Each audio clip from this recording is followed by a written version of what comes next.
Good morning, boys and girls. It's Wednesday, the 27th of January, and this morning we are going to be using our English Platinum Home Language textbook and our theme books again. Now, this morning I'm very excited because you are going to be writing your own story about something that happened to you. And it can be about something that really happened to you, or it could be something imaginary, which means something that you made up. And your story must be 100 to 120 words long. We are on page 8 of our Platinum English textbook. Now, before we write, we have to plan. So before we start writing our story, we are going to follow the steps. The first thing we are going to do is we are going to plan our story. That is step 1. We are going to decide on the following things. We're going to decide on the characters, we're going to decide on the plot, and we're going to decide on the setting or the scene. Right, so what does all that mean? Characters are who is in your story.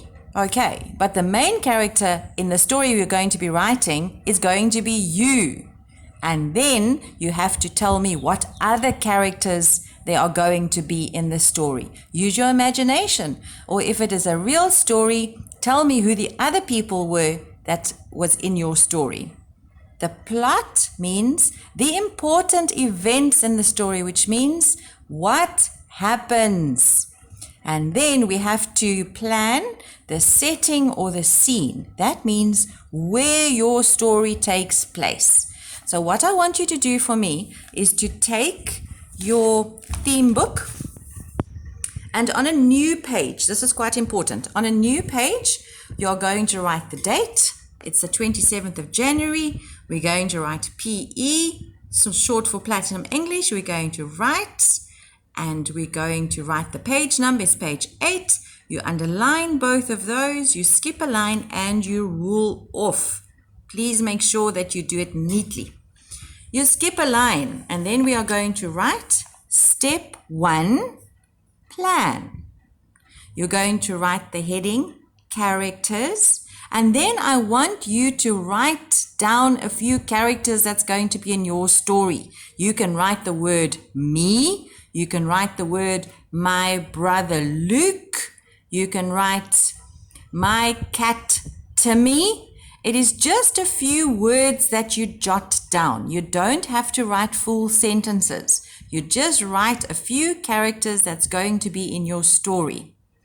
You skip a line, then you write the word plot. What is going to happen in your story? If you, for instance, want to tell me about what happened to you on your holiday, you can write Christmas Day, very hot. We played in the pool. Suddenly, there was a knock on the door. And you can carry on like that. That also, again, this is your first draft, which means we are just in the planning stages of our story. You can just write down a few words. Then the setting is where the story takes place. Please write nicely about your setting. Don't just write at home. Describe your setting. If this happened on a beach, describe what the beach looked like. Use beautiful adjectives to give your story some color. We will carry on with our story tomorrow, or not tomorrow. In fact, Mrs. G and I will take your books in, and then we will correct it, and we will carry on with our story probably next week. Have fun, use your imaginations, and I can't wait to read what you've written.